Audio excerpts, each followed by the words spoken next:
Back again with another episode of the Purple Pain podcast.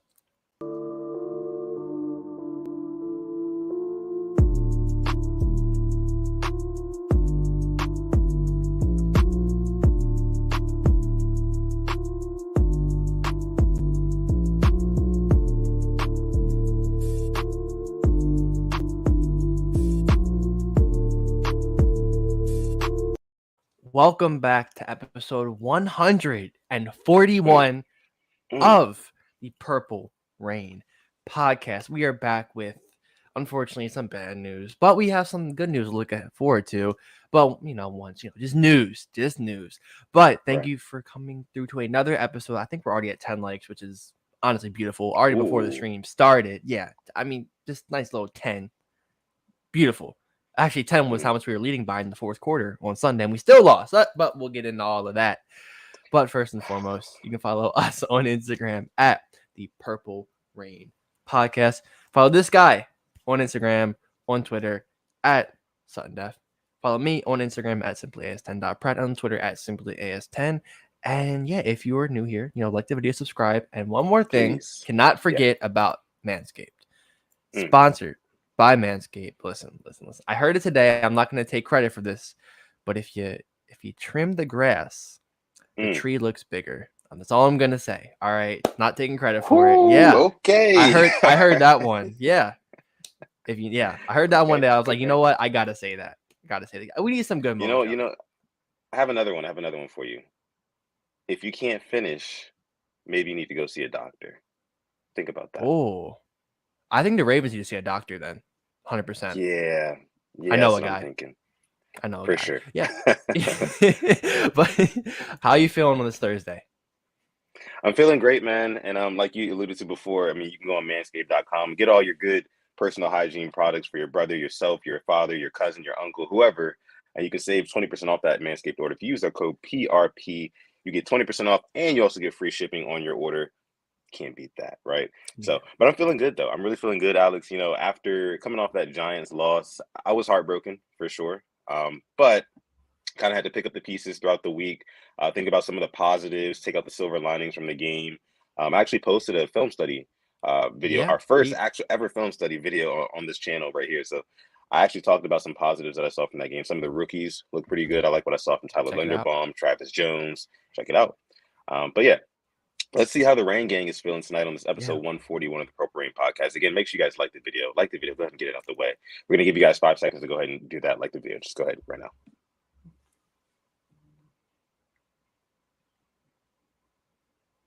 All right. Yeah. So we're going to start doing that moment of silence for the like. But thank you guys so much for coming through to this episode. I see Mod Boz is in the building, says, yo, Rain Gang, what's going on, Mod Boz? I see my guy K-Dog in here, shouting out the sponsor as well. Says Purple Rain is sponsored by Manscaped, code PRP for 20% off and free shipping. He already knows what's good. Elix says, yo, what's good? What's going on, bro? Appreciate you for coming through. We got Yolanda herself, Purple Rain Pioneer in the building. What's going on, Yolanda? I see Daryl is in here. What's going on, man? Pack fan. I see Lisa Ann is in the house as well. Dawson is in here. I see Cal is in here. How you doing, Cal? What's going on? Appreciate you for coming through. SG is in the building as well. Says Charlie Collar season has arrived. Yes. We'll talk the about reinforcements. We'll talk about that. They're on the way. For sure. They are. Dre says, what's up, Purple Rain Gang? Raven Ron says, what up, PRP?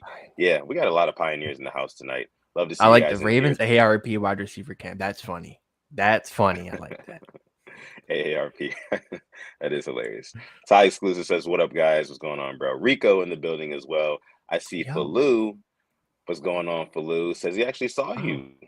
Why didn't you say anything, man? That's pretty cool. Why didn't you say anything? We got Quoney in the building. Says, what's up, Rain Gang? What's going on, Quoney? Taquan Christian is in the house as well. I got to bring up everybody in the live chat. Listen, if you're not watching this live right now, and you're part of the hashtag replay gang, thank you guys so much for coming out to this episode 141 of the Purple Rain podcast. Leave all your thoughts, comments, concerns down below in the comment section. We would greatly appreciate that. King Trent TV concerns in the building as well. I know there's a lot of concerns. I see my guy. This is my guy Malik right here. Diehard Baltimore fan. He hit me up about some football stuff earlier this week. Appreciate you, bro. Keep doing your thing. Shout out to him. Let's see. So let's get into some. And actually, one more, two more. Actually, I see my guy Chike is in the building. Yes. Shout out to my guy Chike, always bringing the energy on the Instagram lives. Appreciate that. We're gonna have to do that again soon, man. DLC is in the house as well, and I see MDT Sports too. All right, so about 5 minutes in, let's go ahead and get into what we came here for on this episode of the Purple Rain podcast. So obviously, you guys know we didn't go live on Monday, so we do have to kind of recap on that Giants loss this past Sunday. Touch on it. Again, it's been some time. We've had time for the the wound to heal a little bit. Like I said, you kind of pick up the pieces throughout the week and kind of start looking at silver linings and looking ahead to next week's game. But Alex, I want to know what your thoughts have been, your collective thoughts have been about this football team since that loss on Sunday. I really haven't thought about it a lot because it definitely does hurt. Like just sitting there and just seeing the way we went out, that was the definition of just going out sad.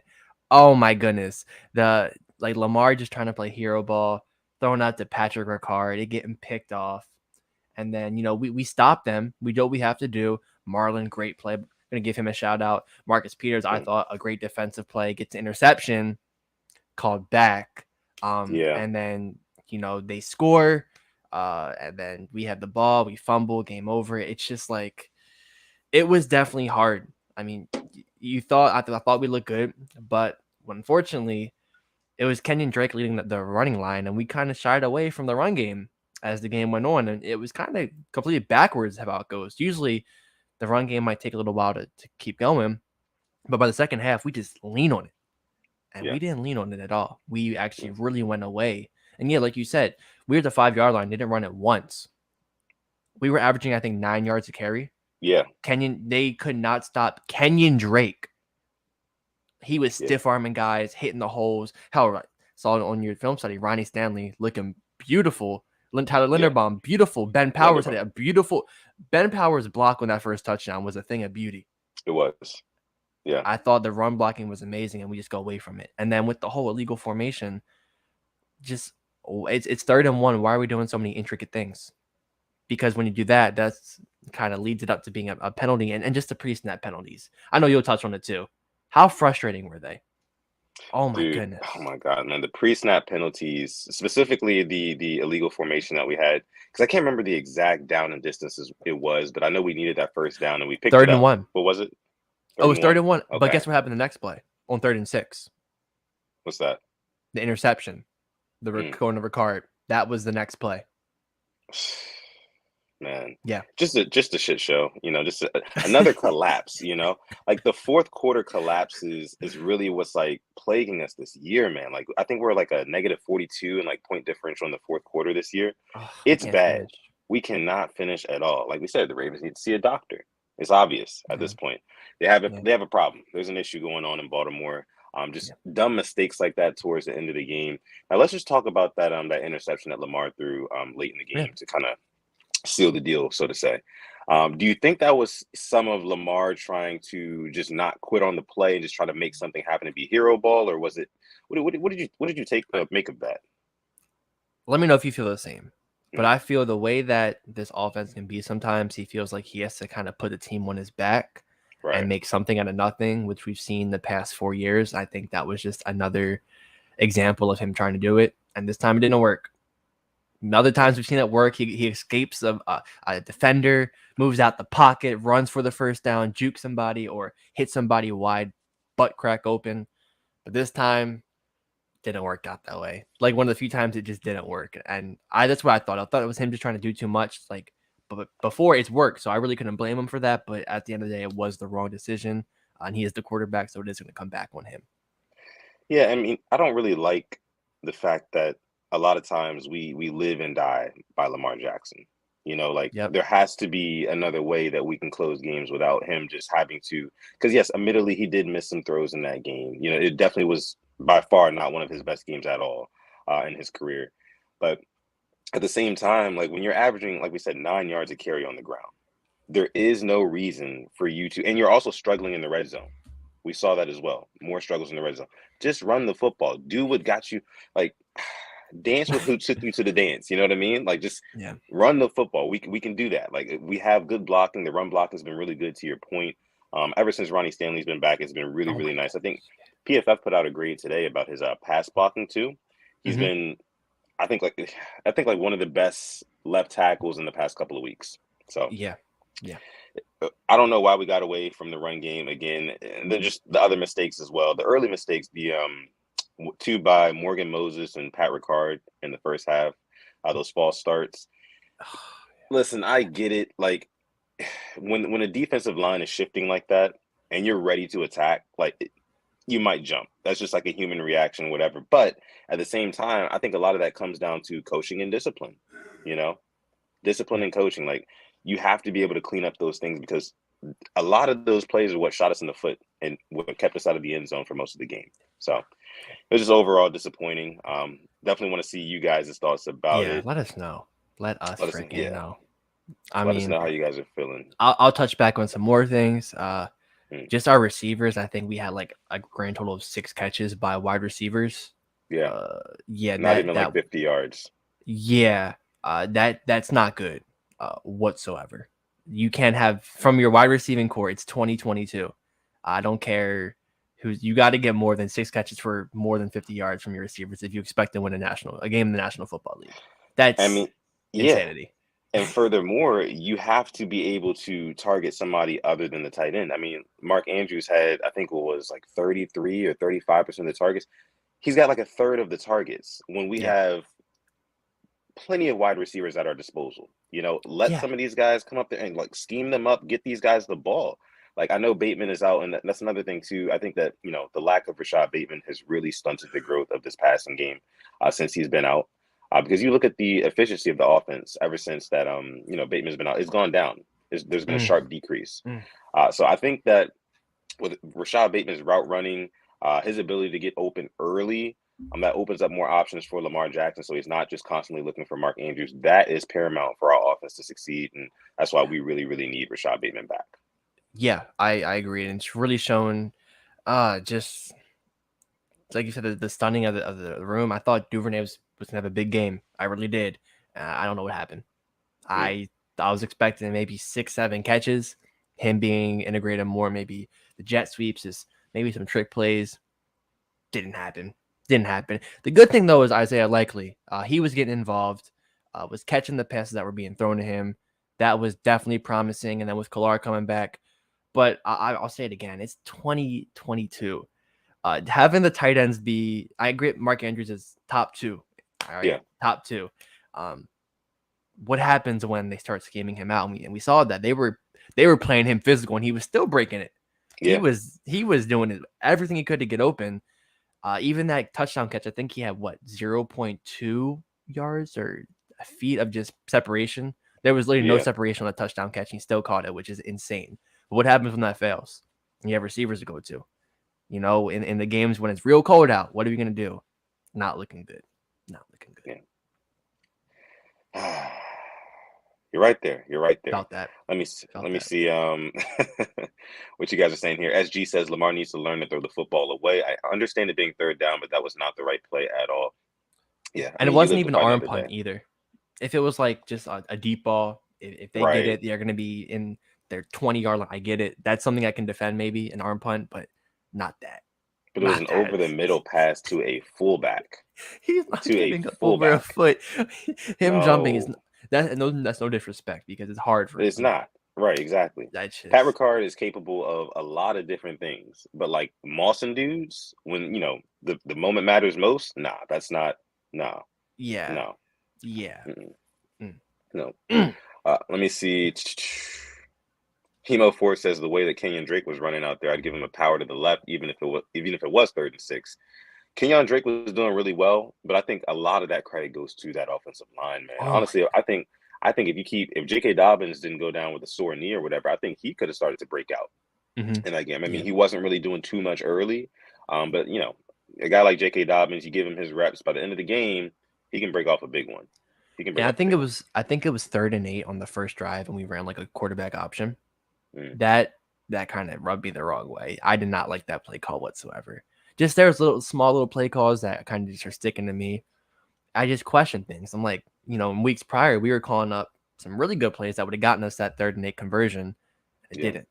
And speaking of right. conversions, do you remember when it was, I think, it would have been a 4th and 1, and we accepted the penalty, which made it 3rd and 14, and they converted that. Little Yeah, stuff like that just came back to bite us in the bum, man. right. Oh man, just little. Like, is it overthinking, you think, from Harbaugh, or is it analytics, or is it him just trying to be safe? I don't get it. Well, honestly, I think it's a little bit of everything because I remember that call. I'm recounting it right now, actually, as we speak, and I did not hate that call. If your defense cannot hold 14 yards for one play, I think you have an even deeper issue. Like when the chips are on Mm. the line, you just got to guard the sticks, and you got Daniel Jones back there. It's not like you got Patrick Mahomes who's gonna dice you up with his arm, or Josh Allen who can just throw right over everybody's heads. That's really not what you have. You have a Daniel Jones who's still not proven as a franchise quarterback. So Mm. I didn't like after I didn't like the result, but I didn't hate Yeah, the call. I didn't hate the yeah, call. yeah. Oh But man. let's get into our first super chat donation of Okay, the let's do it. night. Thank you so much, Raven Ron, making it rain Thank here you. on episode Thank you. 141 of the Purple Rain podcast. We appreciate you, Raven Ron. Thank We you. really do. Says, is it really hero ball if we're up 3 in the fourth quarter? I feel like he plays hero ball for up by 20. He feels like he has to make something, but that is a good point. We just needed to move the chains. And Yeah. did you even see the play? Like, nobody was even open. It was a terrible play call from jump. I don't think we ever were gonna convert that, even if there was like a bad snap or anything.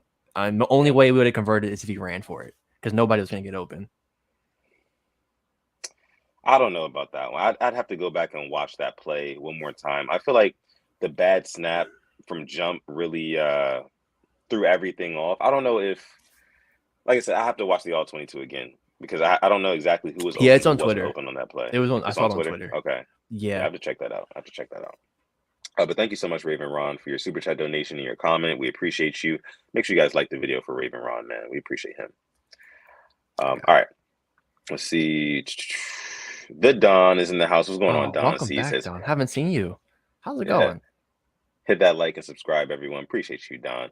Let us know how you're doing down below in the chat. See, we got Kimberly Harmon in the chat as well tonight. Appreciate you, Kimberly, for coming through. It says Lamar Jackson might not play this Sunday. I'm pretty sure he's gonna play. Yeah, I think Pretty he's sure gonna he's play. gonna play. Yeah. Okay. I saw somebody bring up a piece of news here, Oh, okay. I'm always down for some news. so we can go ahead Always and down. transition into this. Our guy Marco G brings up here, says we're giving Lamar, a guy who caught passes from Donovan McNabb and Michael Vick. Yeah. Meanwhile, Tua got Hill and Allen got Diggs. Yeah. So, yeah. I mean, not to mention DeSean Jackson. He played against Ray Lewis. You know what I mean? Like that's. He was drafted when George Bush, I believe, was still in his first term. I think it was 2008. Yeah. Yeah. Lamar Yeah. Jackson was 11 years old when DeSean Jackson got drafted. Things were different back then. Very different. Yeah. I'm just kind of like sitting here, just like thinking about this, like like what really, like 2008. Joe Flacco was a rookie in 2008. Okay, so Alex, what does this say about the Ravens front office? This move. That they don't value the wide receiver position. Something I think we've been harping on for a long time. Yeah. Because unfortunately, there will never be an elite wide receiver to hit the free agent market because teams won't let them. The only way that you can get an elite receiver is if you trade for them. You give up capital, and we've seen it before. I mean, I think the last great receiver to hit was Kenny Galladay, and what happened? Absolute bust. Absolute bust. And that's why when you go after free agent, you get guys. We've seen Sammy Watkins, Mike Wallace, who was good for us, Jeremy Maclin, Michael Crabtree, John Brown. It doesn't look good. And I mean, and Hill traded for him, Diggs traded for him, Devontae Adams traded. We won't trade for a guy. And when we traded for a guy in Anquan Bolden, I thought that worked out pretty good for us. Yeah. I mean, you're right. You're right about that. That's definitely spot on. And I don't understand this move in a lot of different ways. I posted a YouTube short about it when it initially happened, and I was saying like this is a really weird way to say that Rashad Bateman is probably not going to be back for a longer period of time. Now, the day after that, he did practice, Rashad Bateman, that is, but it's just kind of weird. I don't think he's going to play this week. If I'm being completely Yeah. honest with you, I think they sit him for another week. But I think the main reason why the Ravens front office and Greg Roman and John Harbaugh thought that this was a good idea to bring in DeSean Jackson is because I think they want to start trying to get that speed factor, that deep threat factor back that they had with Hollywood Brown. Obviously, they're getting a lot older guy right now, but they're still hoping that he can like stretch the defense, take the top off of the defense, so we got guys who can work underneath and get a little bit more open. I'm thinking that's probably what they're looking to do with DeSean Jackson, but it's really not a needle moving move. It just really isn't. So Yeah. now let's get into our second super chat donation. This one is coming from my guy Chike. What's going on, Chike? Appreciate you for your super chat donation. Thank you. Says, if John Harbaugh and EDC were fired tomorrow, hypothetically, Oh. who would you bring in to replace John Harbaugh? Would you hire Sean Payton or Byron Leftwich? I haven't thought about this either. I haven't thought about it. I'll be honest with you. Right. Yeah. The Ravens are being known as chokers right now. Yeah. There's another coach whose team choked even more than us with Sean Payton. The Saints were choking big time. I mean, talk about it. Like, listen, I know they got the refs screwed them in that Rams game. I will never forget that. Forget where I was. That was insane. Rooting for the Rams, but that was still a BS call. I look at times when they lost to the Kirk Cousin-led Vikings in the Superdome. Yeah. Then obviously the Marcus Williams missed tackle. We saw that. They haven't, that he won the Super Bowl, and after that kind of went downhill. I mean, offensive wise, yeah. But I don't know for a head coach. I really don't know who would be the guys out there to get for this team. I'm not even thinking that far. Leftwich, obviously, good with the Bucks, but is he ready for that next step up? I don't know. Yeah, it's kind of tough. This one is tough, man. I mean, like you said, I really haven't given it too much thought either, because honestly, I don't see this hypothetical situation ever becoming reality. I just don't see it happening. So I haven't really given it thought. I think that EDC and John Harbaugh, Roman, and I think Bisciotti's really happy with that nucleus of coaches and leadership at the general management position. So I don't see it happening. But if it were to happen, I don't know about either of these guys. I would have to take a deep look at some of the other candidates, because this Ravens team is not just any old football team. You have to know exactly what you're working with in a Lamar Jackson-led, not only offense, a Lamar Jackson-led team, just in its entirety completely. I know defense is important too, but Lamar Jackson is the team. We know that. We know that for a fact. So we need a coach that can kind of adopt that strategy, our game plan, and evolve upon it as well. So, and that's not just anybody. So yeah. But we have another one now. Got another super chat from Brent. Yes, Brent, saying, "Do we have the right?" Thank you. Yeah. Do we have the right staff for this team to click? And I think that is a great point, because I think the staff has come under scrutiny more than we've seen in recent years, and I mean a lot. Like, I have never seen people come after a staff the way they're coming after this year. Defensive wise, I think defensively that they're clicking much better than they were the first 3 weeks. I think seeing after what the Bills did to the Steelers, what they're doing to the Chiefs, I thought our defense held them pretty well. Now, mind you, you can say, well, it was raining, and we love you, Brent, by the way. Yes, we do. We love you, bro. I thought they played the Bills pretty well. And then the Bengals shut them down. Weather was fine. They couldn't really do anything against us. Did play the Giants pretty well as too. The offense, though, we haven't been able to be like that complete team. The offense was soaring the first couple of weeks. Defense was low. Now the defense is soaring and the offense is low. Like, when are we going to get to that middle point? Listen, if we want to hit that later in the year, that hit that hot streak and into the playoffs, I'd love that. Yeah. But as for coaching, I think, there's still little mistakes on defense and offense. There is some big things going on. Receiving, there's still there was that play in the end zone when it hit off of Mark Andrews' face. Him and Demarcus Robinson almost ran into each other again. They were that close. Ooh. That close. And they're that close to being a meme. Yeah, and then I know what you're talking. The play when Demarcus Robinson hit that double move. Yeah. What was Lamar looking his way? I don't remember. Was he looking his way, or did he not? He was looking his way, but as soon as Demarcus Robinson hit that double move and got open, Lamar Jackson turned to the other side of the field. So it's just Even like that, unfortunate. it, Yeah. it's just the timing. Right. The timing is coming into question, and that's both players and staff. Yeah. But there has to be something to talk about with the staff. Absolutely. I mean, I agree there. I mean, like I think I said a few weeks ago, right now it's like the Ravens are playing whack-a-mole. You know, they push down one problem, another problem pops up. You know, and that's just kind of what we're doing right now. So we just have to kind of cover all the bases and be more consistent. And like we said again, finish football games. That's the most important thing. But thank you so much for your super chat donations, Brent. We appreciate you, bro. Let me see. I actually saw another comment in here. This one's coming from Okay. Hezekiah House. What's going on, bro? Appreciate you for coming through. Yes. Says, want to hire a young guy. The league is changing and creative play calling is important. Yeah. So you mean you look at guys like Sean McVay and you know, what's his name, Mike McDaniel. Like getting one of these young guys seems like it is important these days because they're not Mhm. like so stuck in their ways and they're willing to try new things and you know they're willing to fail to you know succeed more. You know they're willing to Yeah. give that up. So I do think that that's important and I do like that idea because I think creative play calling is something that the Ravens definitely do lack. Everything is very I don't want to say vanilla, but we just run one specific style mainly, and that's really it. Now, what I Yeah. have seen is you know more of Lamar under center this season, which I have liked and whatnot, but still the creative play calling isn't where I think it needs to be. Maybe it's still in the vault. Who knows? Not the vault.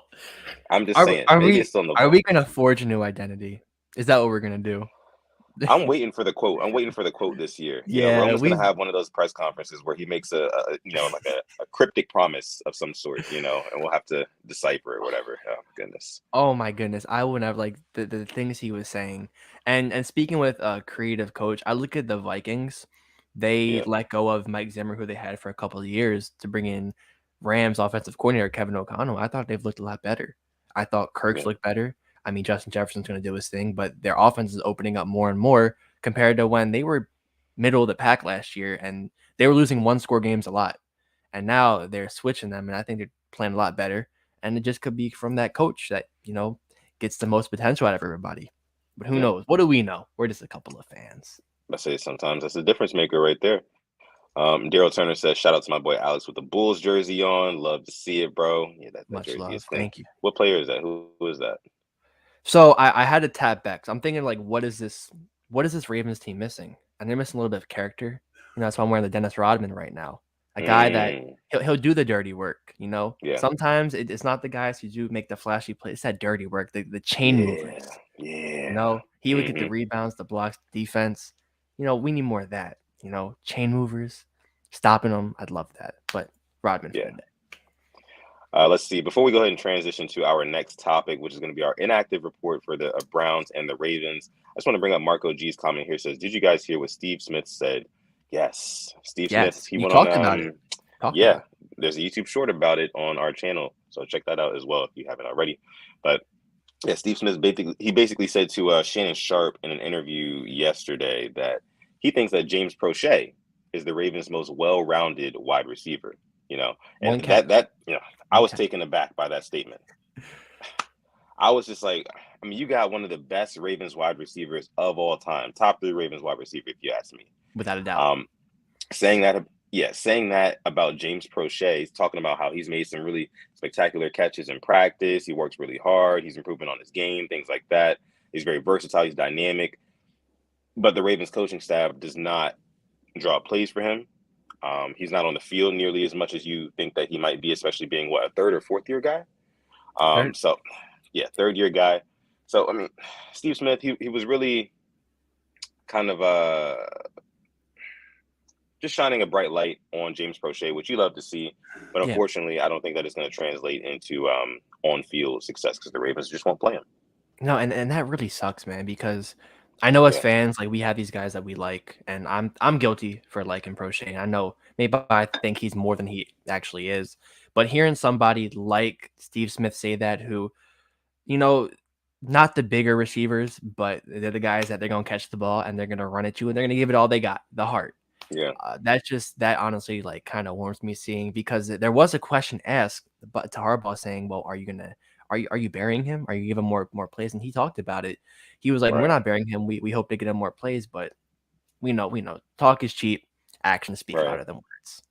Exactly. We'll see about that. We'll see about that. But we do have two super chat donation. This one coming from Void. Thank you Thank you. so much, bro. Thank you.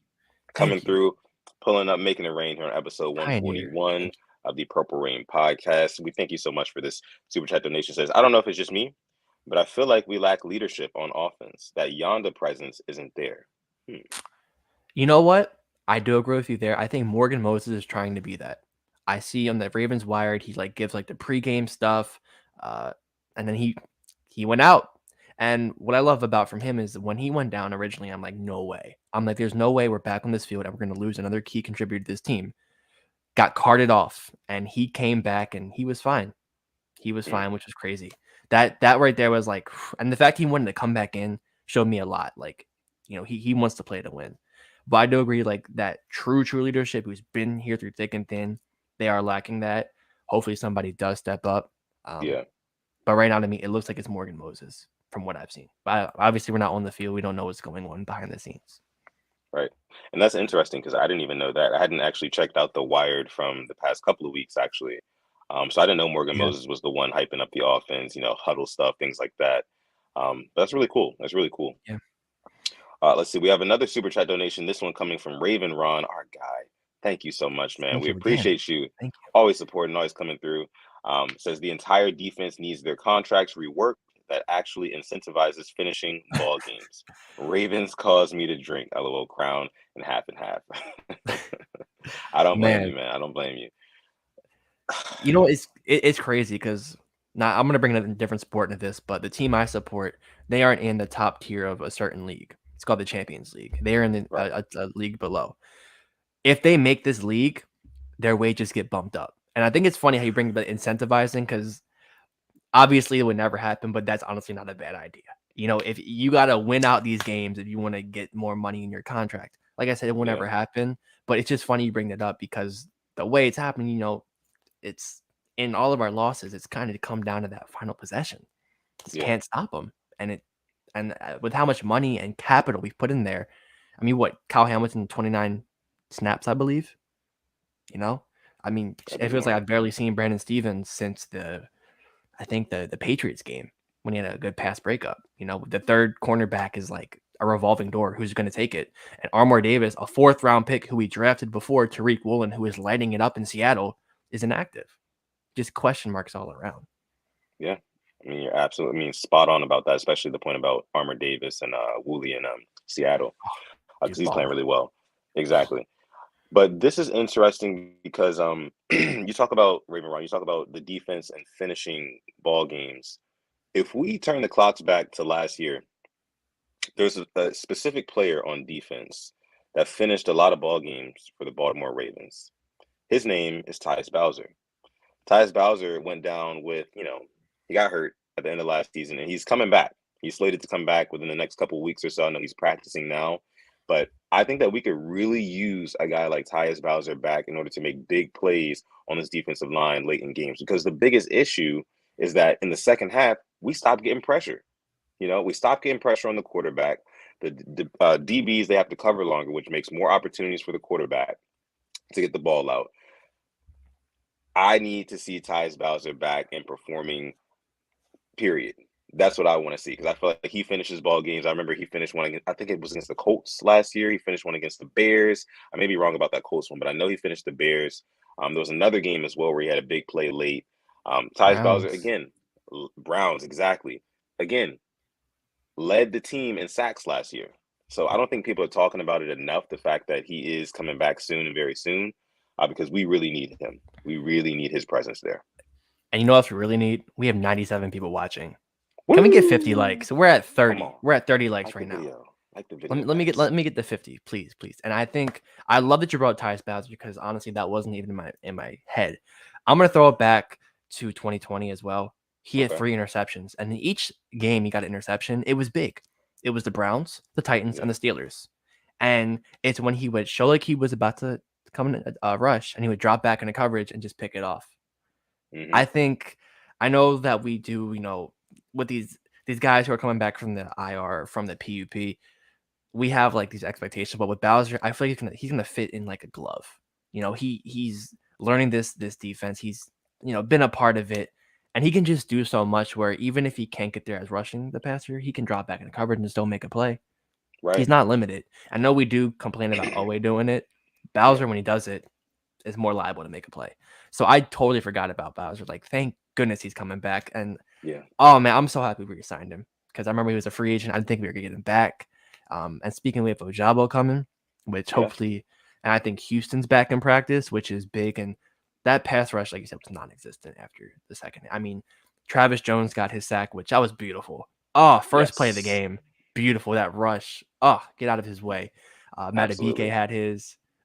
Queen got the strip sack well, he got the turnover I predicted, but not the 6. But The scoop and score. Yeah. yeah, oh man, that sucked. But just like Yeah. the reinforcements are on the way, and with the whole Yes. Bowser finishing, even the Bears game, he got that sack, and that Browns game, he was covering David Njoku, who was like a thorn in my side, and he covered him beautifully, stopped him on a 4th and 10, and Yeah. just simple things like that, simple. And it's like, honestly, they're not simple things because I mean he's asked to do so much. Like he has so many responsibilities on that defense: drop back in coverage, rush the quarterback, be a spot. They asked him to do so much, and he delivers. You know, so I think that ties Bowser. He's super underrated, like we just got done talking about. But I do want to bring up one point.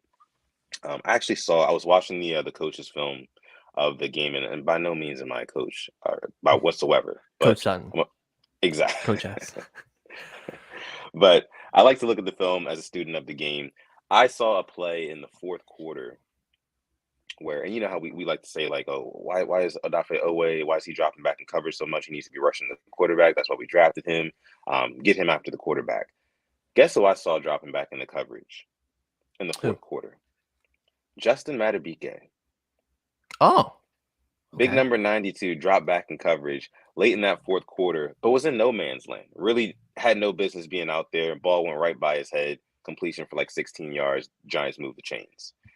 That happened. And when that happened, when I saw that, I was like, you know, maybe I'm tripping, but I would love to ask Mike McDonald, like, what's the purpose in dropping a Justin Matabike back into coverage? Yeah. You know, because he's so dominant on that defensive line. Gets good push pretty much every time. I think his motor's getting better. His cardio is getting better as well, so he's lasting longer in games. Get him after the quarterback, you know? That's just me, though. And he did it against in the Dolphins game. That's when they hit Kazicki in the back of the end zone. I remember he dropped back into there. But I think with Matabike, we've seen him not only, I think in prior years, he was really showing his presence in the run game. We see it in the pass game now. He's disrupting plays. And that's kind of what we asked for him to take that, that leap up.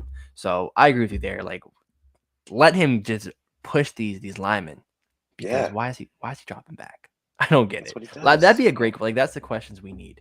We need the questions to McDonald like that. Just when you dropped him back in the 4th quarter, it didn't work how you wanted to. What did you What want did you to mean by happen? that? Yeah, like what did you want to happen? Like, was it the Yeah. tip ball? Like, what we want? I don't know. I don't know. Marco G with another super chat donation. Thank you so much, Marco. Thank you. Says Harbs does not like vocal leaders who challenge him. So yeah, there was actually Marlon Humphrey came out today and said that Marlon Humphrey that is, and a couple other players on the defense went to Harbaugh and asked him if they could change some things, you know, if they could make some adjustments, things like that. And I'm not exactly sure how, you know, Harbaugh received it, whatever, how that conversation went down. Apparently they have like checks and balances within that organization with the coaching. They have like a leadership council, whatever, where, you know, Harbaugh consults them to make sure that like everything's on the up and up. He's not being a freaking tyrant or whatever. But I mean, I don't think that any head honcho really likes somebody coming up and challenging their position, you know?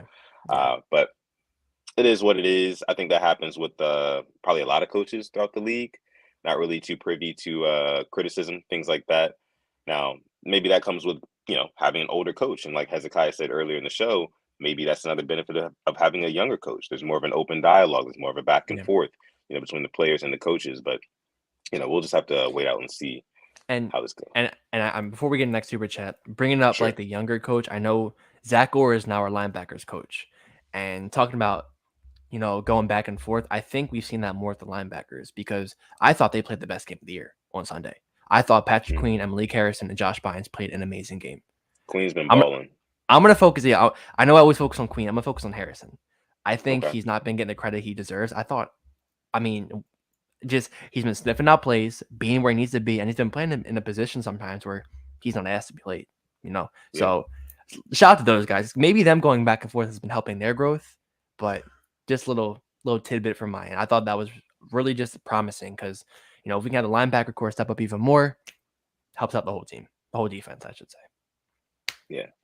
Chike doubling down on his question with a super chat donation attached to it. Thank you so much, Chike. Yes. We appreciate that.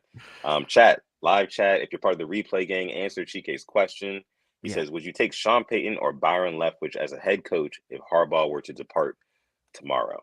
And if Let us know. neither, I mean, who are some Or names to yeah, look or out if for? neither, I think throw that's some names. Yeah, I would love throw to some see names. that. We're at 46 Absolutely. likes. We're 4 away. Yes. 4. I love that jump. Like the video. 4 more. Like the video, y'all. Like the video. Let me see. I see my guy Gerald's in the house. What's going on, Gerald? G-Money? Appreciate you How's for it coming going? through, man. Yeah, absolutely. Let me see. Let's go ahead and get into our inactives report Okay. for this sure. Browns Pull it versus up. Ravens game. We're kind of running a little bit behind here, so let's go ahead and get A lot into to talk that. about. Lot to talk All right. about, you know. All right. So for the Ravens today, Mark Andrews has not practiced the last 2 days. I think that's a little bit concerning. We'll find out more tomorrow. Rashad Bateman has been limited the past 2 days. I think we both agree he won't play Sunday because we have a short week going to Tampa next Thursday. Calais Campbell was limited today. I think he'll be fine. Ben Cleveland limited, missed the past couple of games. J.K. Dobbins' knee has not practiced the past 2 days. Justice Hill, he's been full the past 2. Justin Houston, limited the past 2. Lamar Jackson was limited yesterday, but full today. Morgan Moses didn't practice yesterday, practiced today. Marcus Peters hasn't practiced the past 2 days, but it's been non-injury related and a little bit of a quad. That doesn't really worry me.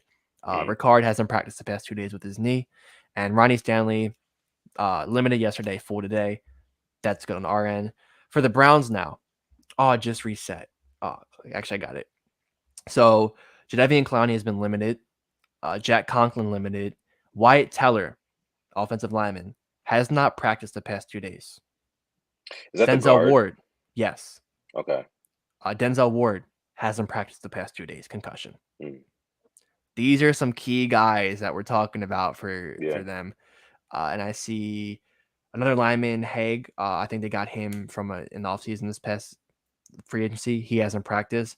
Myles Garrett didn't practice yesterday, limited today. I think he'll play. And then Amari Cooper didn't practice yesterday, but it's just rest. So they're missing a couple of guys. We're missing a couple of guys. You already mentioned Clowney, right? Yes. Okay. Yeah, I mean, we're getting into that part of the season where like you're going to be missing some of your, important guys. That's just what it is. It's football. It's about to start getting colder too, so we can expect to see these sort of like inactivity reports coming from most teams. Just what football is. But we do have a super chat donation. This one coming from Seth. I wanted to touch on this first before we got into the rest of that talk. It says lunchtime. What's going on, Seth, man? It says just like it will be for Ravens defense on Sunday, Lamar Jackson is going to serve up hot tutties for whomever wants them. Oh, I love that. I love that. Love that. I think we can get right into a quick little preview of this Browns game. Sure. Oh, man. Ravens-Browns, 1 p.m. on Sunday. Not going with the traditional purple and white. Purple jerseys, black pants. Weird, right? I'd like to think we do win in most of them. I know we won last year against the Vikings in overtime wearing those same color combo. Fingers crossed. Yeah. I have a weird thing for the jerseys. I'm a sucker for a good jersey combo. Hashtag Ravens get new jerseys. I would love that. Yeah. But we're playing the Browns at the bank. We're 2-0 in division. Wait, no. Yeah, we're 1-0. I'm sorry. We're 1-0 in divisional play. Can go to 2-0. I think with the way that this division's looking now, I would say these games are even more important. You win this game, it's like winning 2 games. I know it doesn't show it in the record, but we go 2-0. I know the Bengals are 0-2 in divisional play. Just little stuff like that can help you during the end of the season. Your thoughts? Yeah, I mean, this game is definitely going to be very important, way more important than last week's game. Yeah, we needed to win against the Giants to get in the win column or stay in the win column because we've just been going back and forth all season, win, loss. But this game, like you said, since it is a divisional opponent, We got to win this one. We got to stay ahead of the tracks for that playoff race, man. We have to. Yeah. So we already beat the Bengals, but we're going to see them again. They're going to be tough. We know that they're going to be a tough out the second time around. I think that we can handle the Browns, and I'll let you guys know my score prediction in a little bit. But at the same time, man, the next time we see the Browns, are going to have Deshaun Watson. A lot of people aren't thinking about that, but I think they're going to be a much tougher out by the time we have to play them, the second time in the season. So this game is going to be very, very important to take home. But there's a lot of things that goes into it. I sent you a chart earlier today, kind of giving you like the trench measures of the of what's been going on in Cleveland. And one thing that really jumped off the page to me is that their pass protection has been stellar. It's been stellar this season. So my worry and my concern is, the game is kind of close, and then later in the game, we're not able to get pressure anymore. Because I'm just going based off of what I've seen, Alex. Right? So I got you. If the pass protection in Cleveland is that good, and our pass rush really isn't that good, I don't think that's going to bode well for our team in the second half, in the third and fourth quarter, where we've been notorious to collapse this far. So getting into some kind of, I guess, like keys to victory for this game, right? I think that we are going to have to. This is one of those games where we have to execute very early. Things have to be very, very sharp early in the game offensively. I'm talking no penalties. I'm talking touchdowns, not field goals. Touchdowns, not field goals, right? We cannot let them get comfortable with just handing the ball off to Nick Chubb and just, chubbing it away. We just can't. We can't do that. We can't do that. We have to put the ball into Jacoby Brissett's hands, put them down early, and make him make plays, right?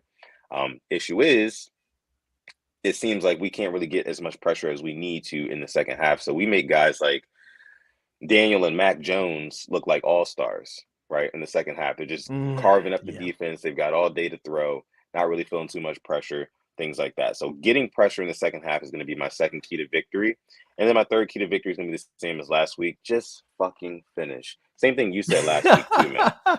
For real. Yeah. I mean, No, just being honest with you, because it's just like, we can hang with any team. That's the most frustrating thing about this team. Yeah. And I'm getting frustrated right now. Is that we can hang with any team in the league, and I've said this before, but we just can't finish. We just can't close them out. We can't close them out. So, and another thing I want to see, another kind of honorable mention key to victory, Lamar's got to hit that deep throw. He's got to hit that deep throw. Yep. Like in some capacity, it's got to happen. Game changer. That's what it really will suck the soul out of a different team, ruins them. Yep. So you got it. I'm looking here at the Patriots and the Browns last week. The Patriots with, I think it was a 7th round pick, Bailey Zappi. 24 for 34, 309 yards, 2 touchdowns, sacked twice. I'm looking at it. Yeah. The Browns put up 15 points against this New England defense, which I think the Ravens have a better defense than them. If I'm the Ravens, I'm looking at what the hell did the Patriots do this well to shut Nick Chubb down to 56 yards rushing. 56. He had 12 carries, averaged 4.7 yards, but his longest was 18. Yeah. So maybe an outlier. Kareem Hunt, 4 carries, 12 yards. Jacoby Brissett, 21 for 45, 266 yards, 1 touchdown, 2 interceptions, a quarterback rating of 18.5. Yeah. Got sacked 4 times. I'm the Ravens. I am looking. How can we emulate this? How can we just do what they did? Because if you beat a division rival 38-50, you just beat them by that score. I know that they aren't division rivals. That does a lot for this team. Because I think the last really full game that we played, week 6 last year, I believe, against the Chargers, winning 34-6.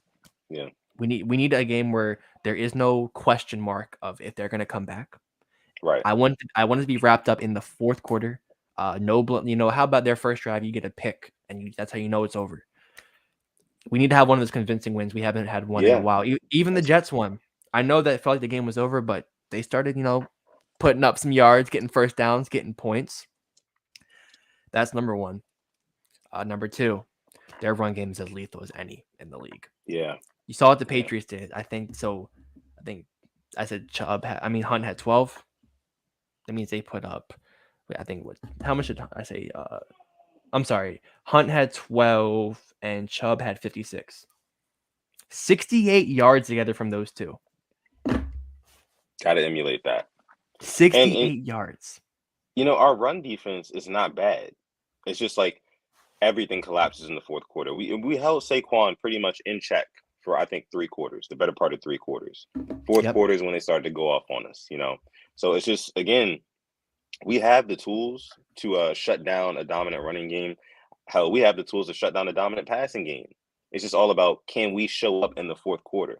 Because we've been probably statistically, we've been one of the worst teams in the NFL in the fourth quarter, all things considered. Offense, defense. Yeah.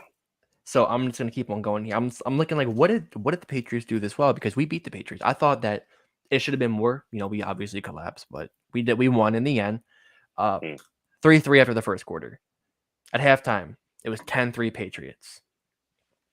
But the second half, they outscored them 28-9. See? That's can we do that? Can we do that? Fourth quarter, 14 points. Third quarter, 14 points. Yeah. Their passing game was very their leading leading receiver was, I think, Donovan Peoples-Jones for 4 catches, 74 yards, and he had one at 37.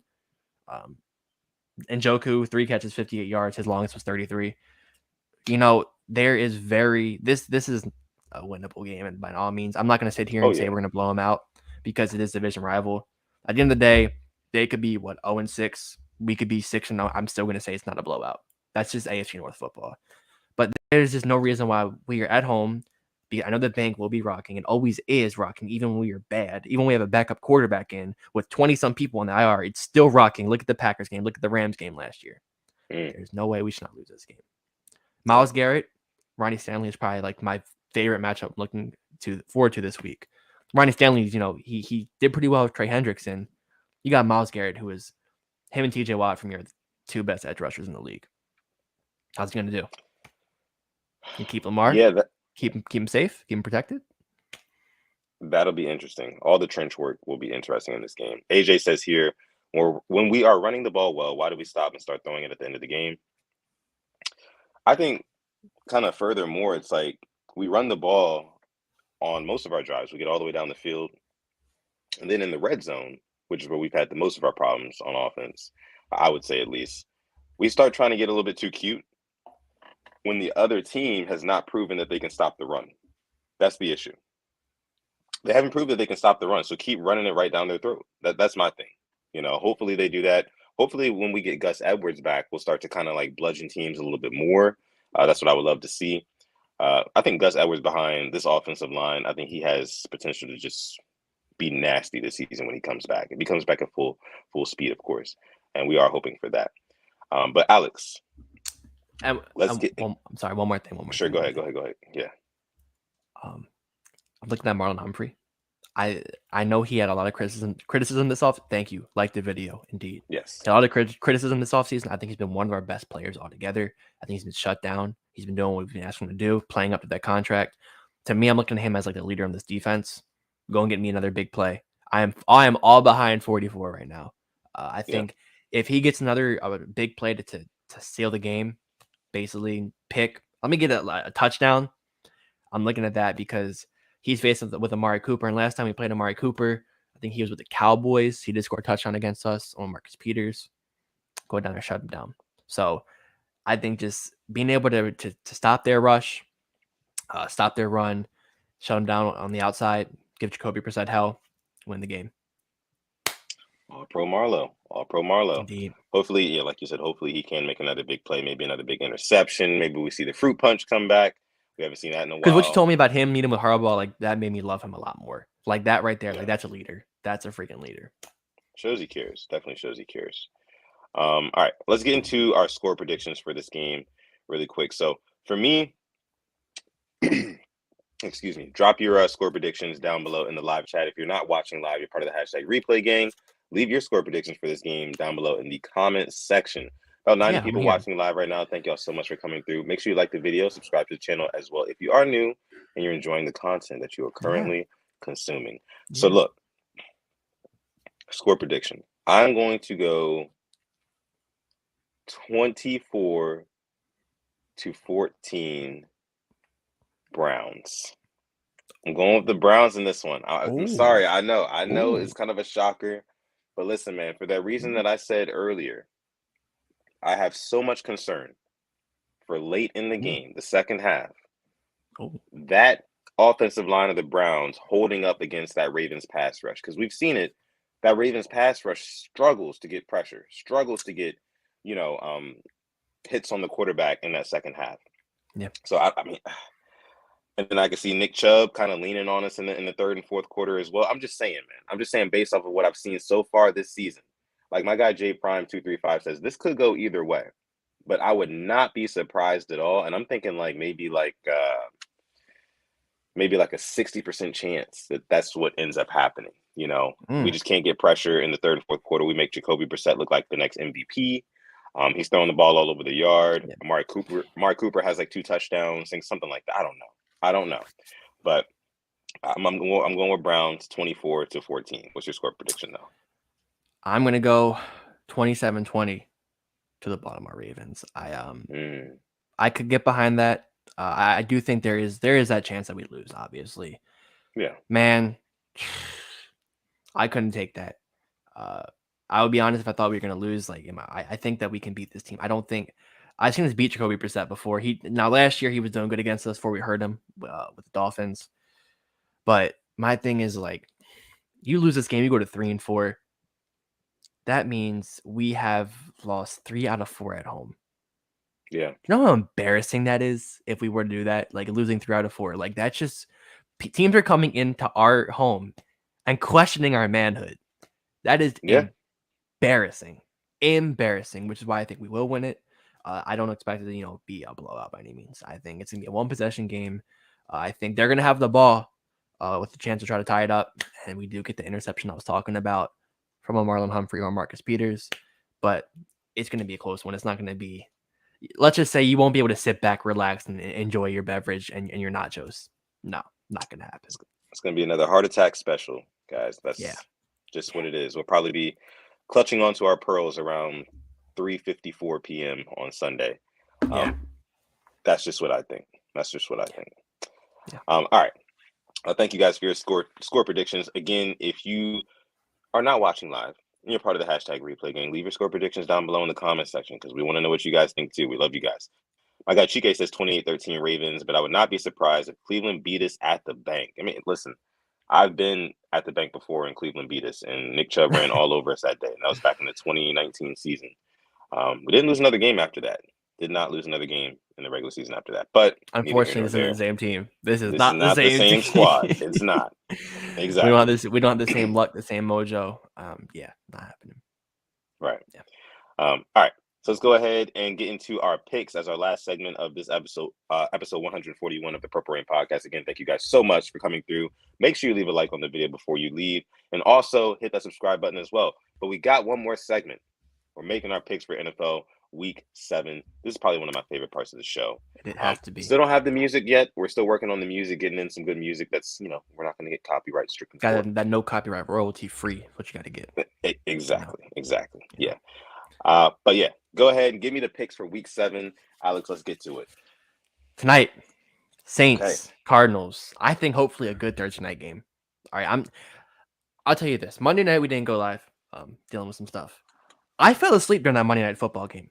I have fallen asleep during games when I'm sick watching it. I was not sick.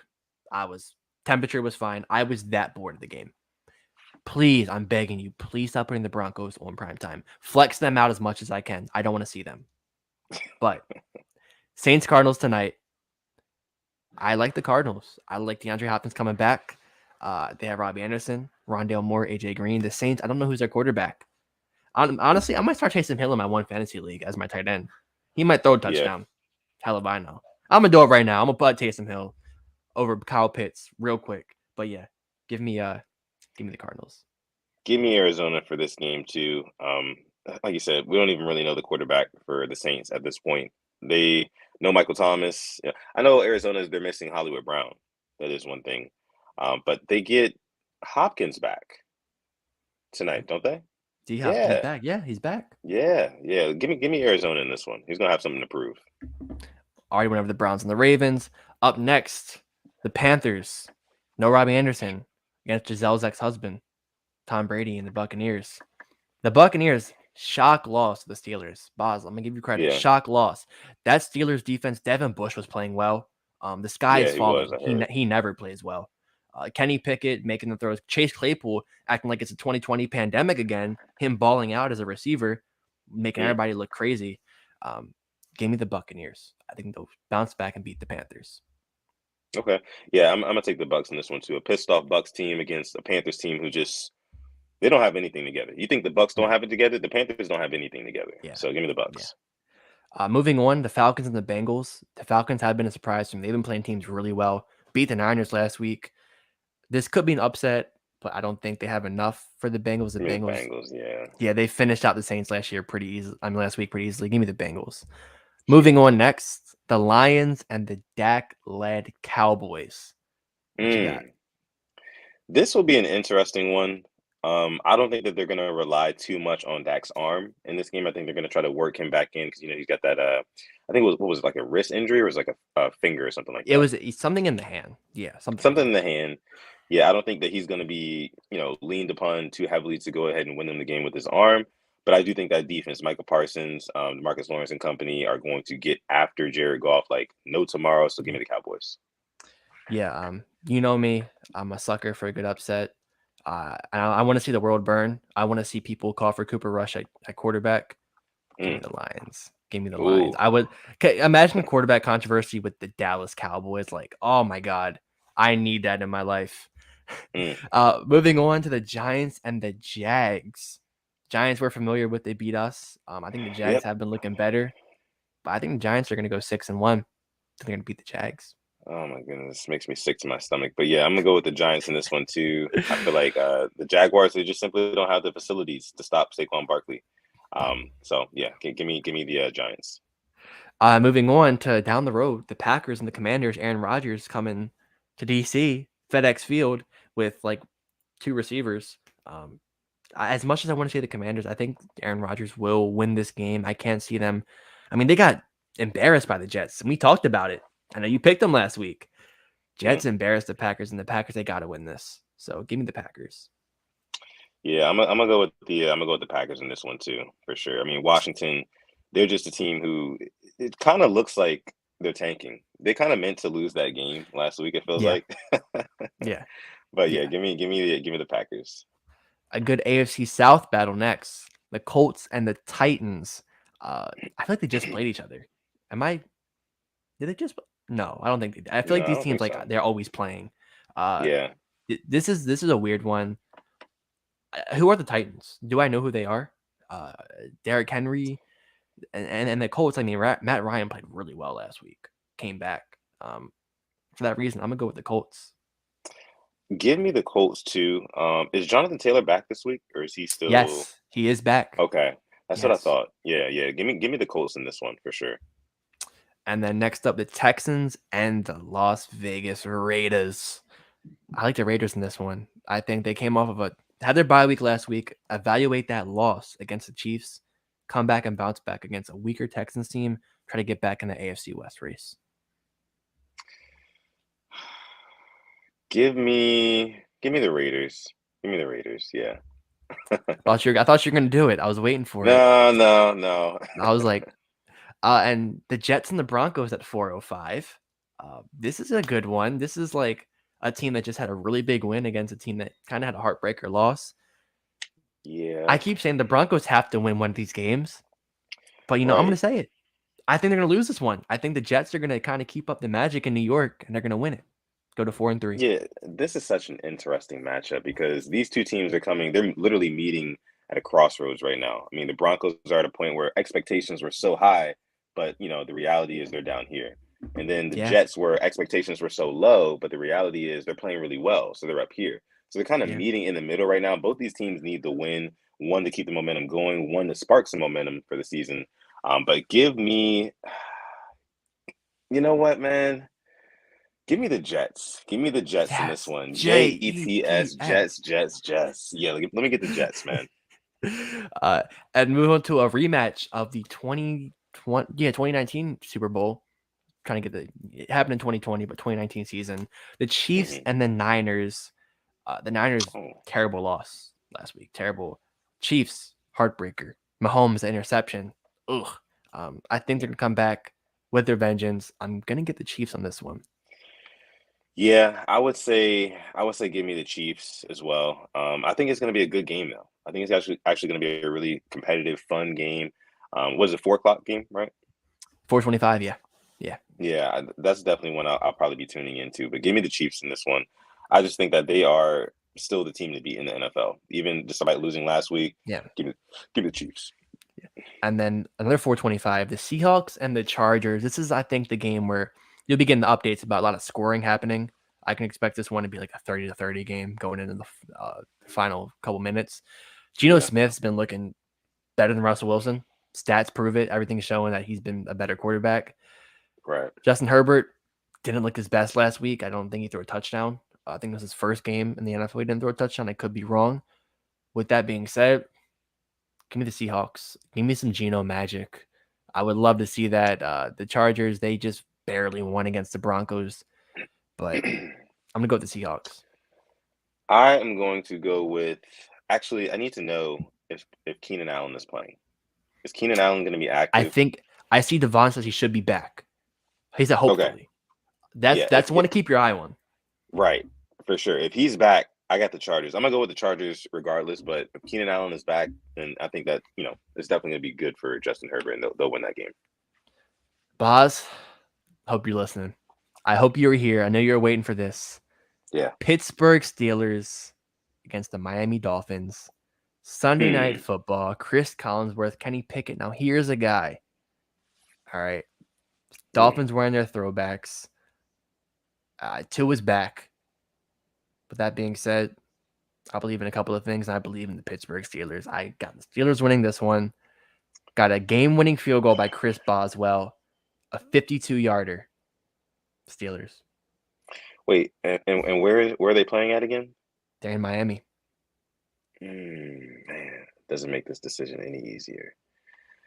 See, I want the Steelers in this one. I just have a feeling. That the Dolphins pull out a close one. Like you said, you think it's going to come down to a Boswell kick. I think it's going to come down to a Tyreek touchdown, that ends the game. So give me, I'm sorry, Boz. I'm sorry, Cal. But don't even say give me it. the Dolphins, man. Give me the Dolphins. I'm sorry. I'm going to take the Dolphins in this one. Wow. Okay. I mean, that's going to be a fun Sunday night game. Fingers crossed. Yeah. And to round it off, I think another Monday night game I might fall asleep. Chicago Bears and the New England Patriots.